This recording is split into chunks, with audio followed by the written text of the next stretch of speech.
The U.S. government must want this Dr. Piotr Ivanovich pretty bad to send me here. They spent a fortune in bribes and false documents just to get me this far. I guess it makes more sense to send in a lone Irish businessman, a shoe salesman at that, than a SEAL team.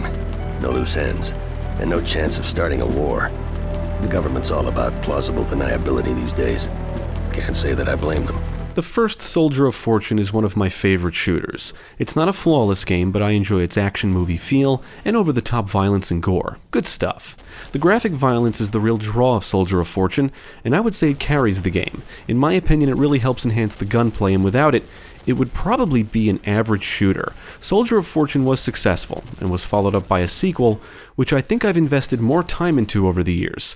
I know I've played through Soldier of Fortune 2 numerous times before, and remember enjoying it every time. The story puts the player back into the shoes of mercenary John Mullins, as he engages terrorists linked to biological warfare. Ship reached Tampa Bay.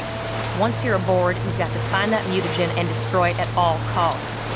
Developed by Raven Software and published by Activision, Soldier of Fortune 2 Double Helix was released for PC in May 2002 and Xbox in June 2003. For this review, I played the PC version.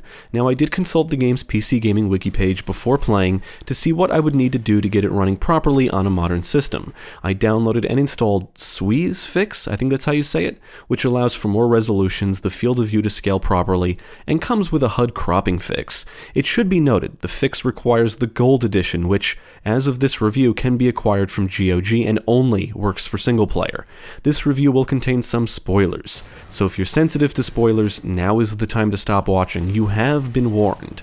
Now let's take a look at Soldier of Fortune 2 and see if it's a worthy successor. I just got a call from the shop.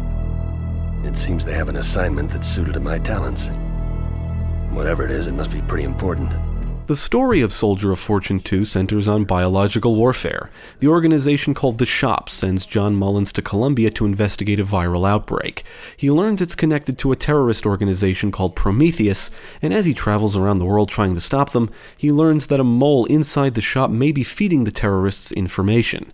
Much like the first game, Soldier of Fortune 2 feels like an action movie in video game form, and it's the kind of movie I'm watching for the action and not the narrative.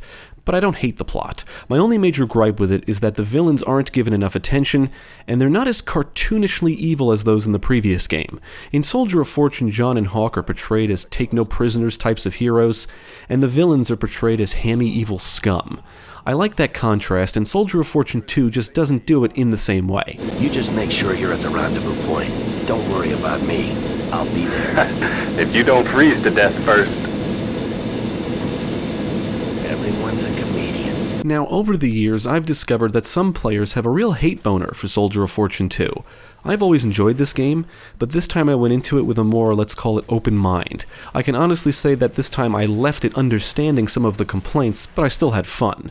It does feel a little rushed, stealth is poorly implemented, and when compared to the first game, it definitely feels slower paced. My research tells me the game was designed to be more realistic and tactical, and I've seen posts from players indicating the same thing. Now, I think we need to define tactical, because I do not consider Soldier of Fortune 2 to be a tactical shooter. The early Rainbow Six titles are tactical shooters. The first Ghost Recon is a tactical shooter. SWAT 3 and 4 are tactical shooters. Soldier of Fortune 2 is primarily a run-and-gun shooter.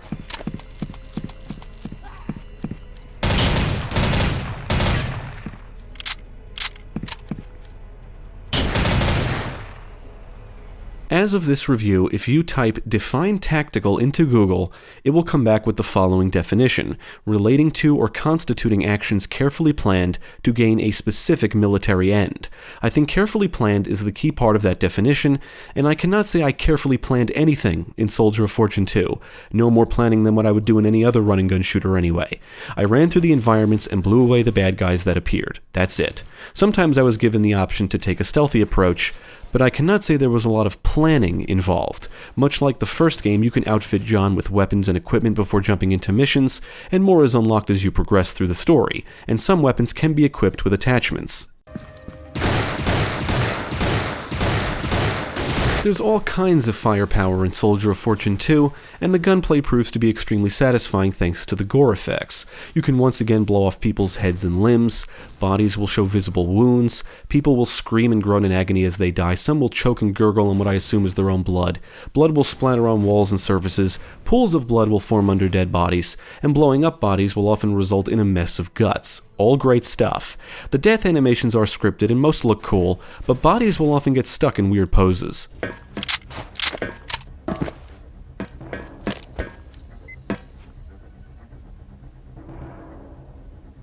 Like the first game, Soldier of Fortune 2 comes with multiple difficulty levels, and the one you choose will dictate certain things like the number of saves per mission or area and carrying capacity. You can also configure these options in the game's custom difficulty level, which is what I did after getting through the game's forced stealth sequence in the beginning of the campaign. After that, I wanted unlimited saves.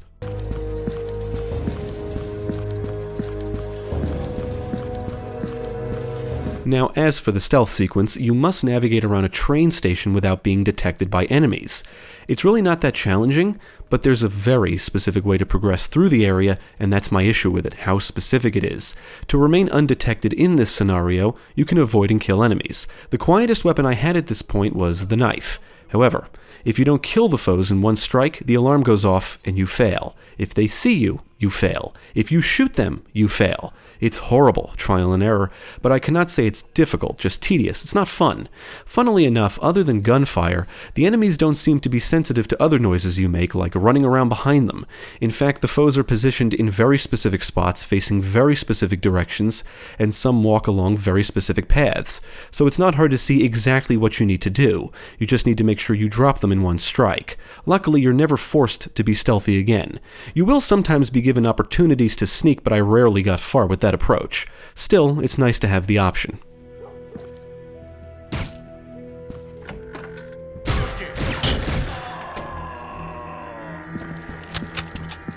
A couple of things I noticed pretty early on is that Soldier of Fortune 2 is slower paced and in my experience, more challenging than the first game.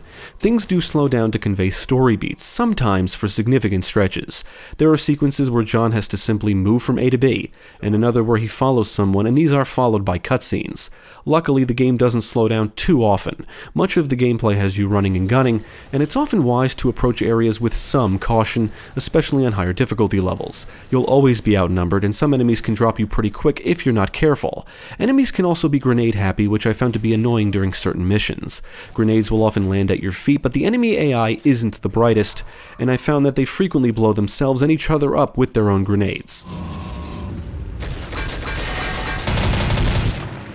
Soldier of Fortune 2 does see the return of the personal audio detection device, PAD, which appears on the HUD, and as far as I can tell, it serves the same purpose as before. It shows how much noise you're making, and once again, the tutorial claims the more noise you make, the easier it is for enemies to find you. In the first game, that meant additional enemies spawning in, and I took it as the explanation for the enemies that would sometimes appear behind me.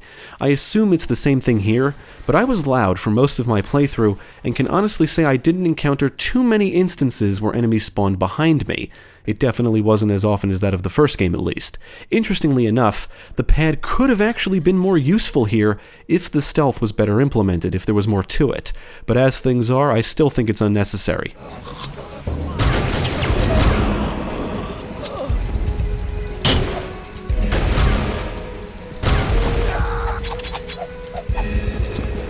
Now, I would say the beginning of the game is the worst part of it. Soldier of Fortune 2 really shines when you're running and gunning. Even with the slower-paced gameplay than its predecessor, I feel Soldier of Fortune 2 is still a good time overall. But the beginning is where the forced stealth sequence is, and where the Columbia areas are, and several of those suck, in my opinion.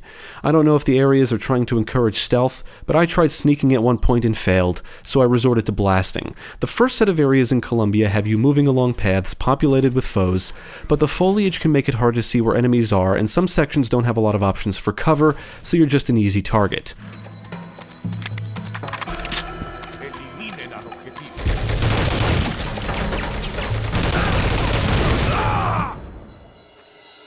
This is one mission where enemy grenades can be a problem, mainly because you can't easily see them if you're not paying attention, and all the gunfire can sometimes make it difficult to hear the sounds of them bouncing or hitting the ground. You also have to contend with enemies at gun emplacements, tripwires, and a helicopter at one point. Eventually you meet up with friendly soldiers, and must accompany them through the jungle and a rebel encampment. Outside of them taking their sweet-ass time to move, I would say this is where things really start to pick up, and the rest of the campaign is pretty great in my opinion.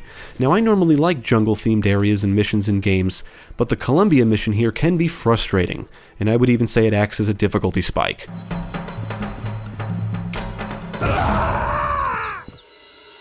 After those early Columbia areas, it was pretty much smooth sailing. I found the mission set at the airport in Switzerland near the end of the game to be tougher than most of the missions that came before it and even the one after it, but I still found it more enjoyable than the Columbia mission.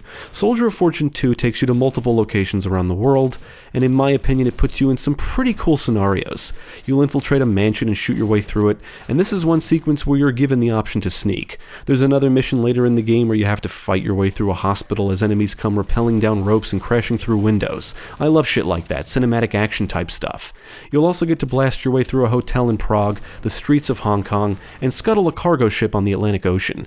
There are actual set pieces in the game, although they're pretty basic. You'll ride in a truck and defend it from attackers and gun down foes from a helicopter. What the hell? Apparently these guys aren't music lovers.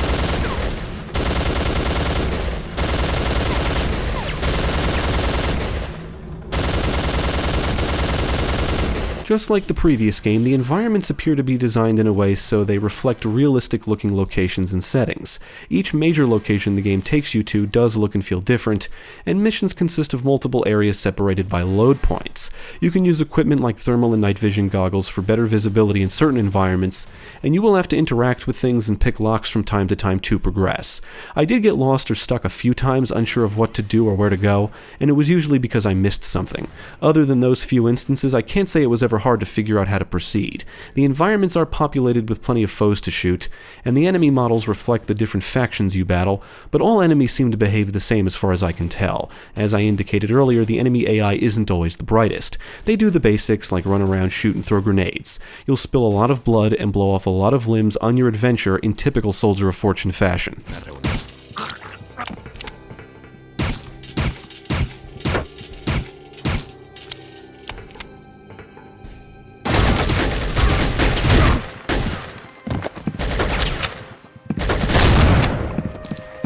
In addition to the campaign and multiplayer is the random mission generator. It comes with multiple mission types to select from, and you can configure different conditions like the location, time of day, difficulty, and if you want to play with a time limit and the option to select your own weapons and equipment.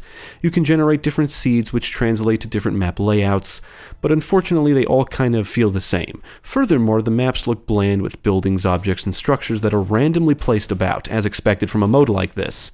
But they typically look out of place. Not everything looks like it fits in.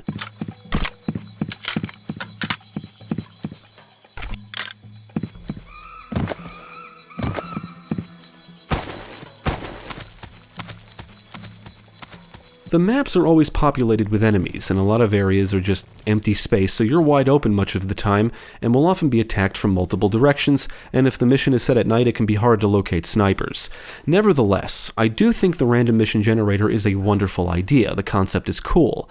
The mission types include assassination, infiltration, escape, and demolition, and you are ranked at the end of each mission and can even earn awards. The random mission generator can be fun if you enjoy Soldier of Fortune 2's brand of action, and can get past the fact that the entire mode feels unpolished and unfinished.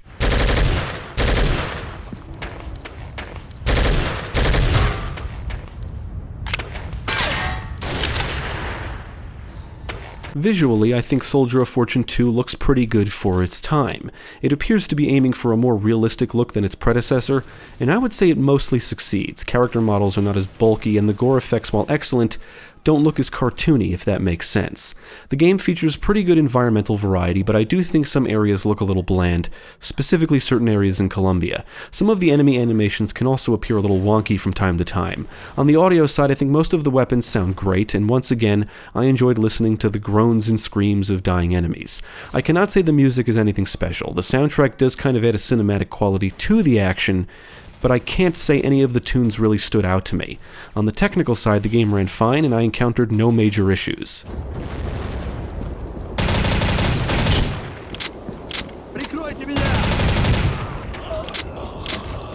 I'm actually a big fan of Soldier of Fortune 2. I love this game, I really do. I know there are some players out there that really dislike it, and I think I might be in the minority that prefers it over the first game, but playing it now I can understand why some are disappointed with it.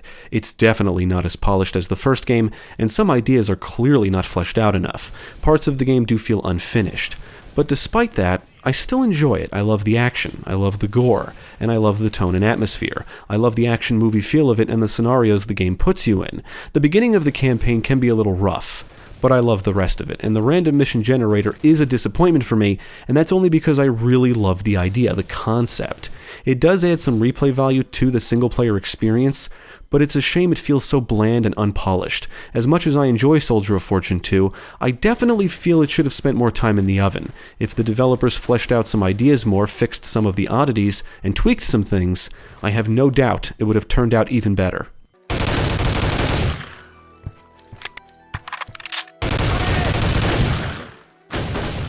I would absolutely recommend Soldier of Fortune 2. Now, it's got issues, but it's not a terrible game. The action is fun and the violence is over the top. In today's world, there's a lot of violent and gory games to choose from, but I still say there's nothing quite like the first two Soldier of Fortune titles, at least not that I've played. It's the combination of the action movie feel and graphic violence. Those two things gel great together and make for a very fun experience. That said, they're not perfect games, and Soldier of Fortune 2 does feel unpolished. But if you can get past that, I think you'll have a great time with it. Definitely check it out. We were fortunate to contain it before it spread any further. I should have realized then the horror I was unleashing. You know, I can still hear the screams. I still hear the screams. God help me, John. What have I done? Thank you for watching. If you enjoyed this video, check out the rest of our channel, follow us at the links below, and you can also support us on Patreon.